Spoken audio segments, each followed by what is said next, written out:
The admission review and dismissal, or ARD process, can be overwhelming, especially for parents new to the special education world. There are documents, forms, and reports to track. There are also processes and timelines to be aware of and understand how they impact your child's education and support services. It's easy for parents to feel lost in understanding it all. As a special education support services consultant, I prepare families on what to expect during an ARD meeting and let them know that everyone on the committee is focused on doing what is best for the student.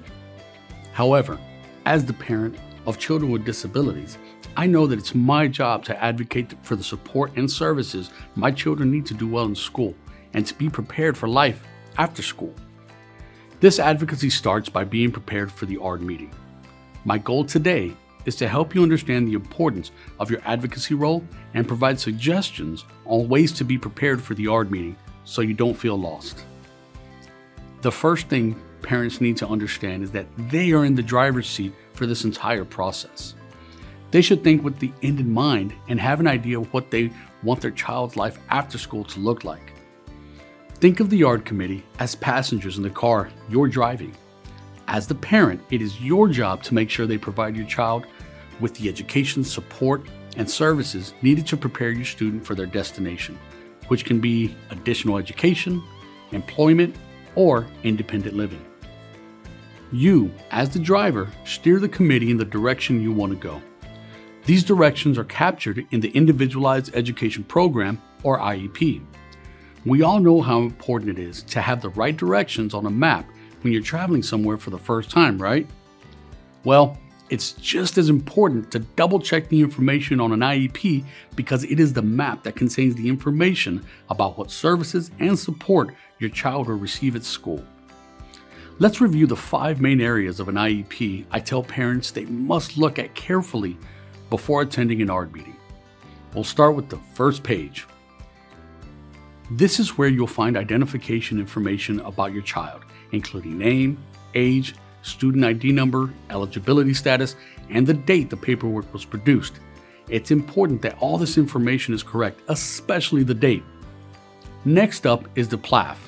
This stands for Present Levels of Academic Achievement and Functional Performance. The PLAF includes information on all areas affected by the student's disability and how the disability impacts the student's progress within the IEP year. It must also include the student's strengths and areas of need. The third area to review is the annual goals section. These goals are based on the information in the PLAF statement and include academic and functional goals as well as behavior goals when necessary. They should be measurable and describe how they will be measured.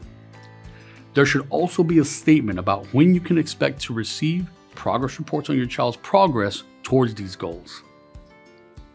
The accommodations section is the fourth area to review carefully. This section lists the special education related services and any supplementary aids and services the school will provide to help your child achieve the stated goals. It will also describe any modifications or support needed. The fifth area to consider is the schedule of services. This section identifies where these services will take place and the number of minutes provided for each of the service and subject areas. An important thing we stress to parents is not to shut down and just accept whatever is proposed in the IEP. You are the driver in this process. The school should send you a draft of the IEP before a scheduled ARD meeting. If they don't, then make sure you email the school and ask for it. Then, go through and make sure you understand what's being described in each section.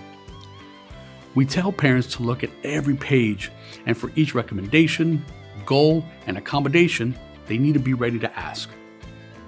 Why is this being recommended? What does this mean? And what does this look like for my child? Remember, you know your child best.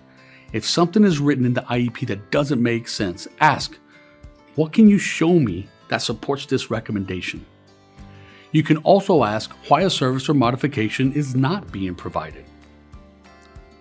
Now, going back to our driver analogy, the more times you steer your way through the ARD meeting process, the more adept you get at reviewing the IEP, asking questions, and advocating for your students' needs. The SES team at Brighton is available right alongside you and provide guidance and support. We can show you how to organize an IEP binder, provide suggestions on ways to communicate with the school, and we can attend ARD meetings with you. To learn more about our special education support services, complete the contact form on the website. We look forward to helping you.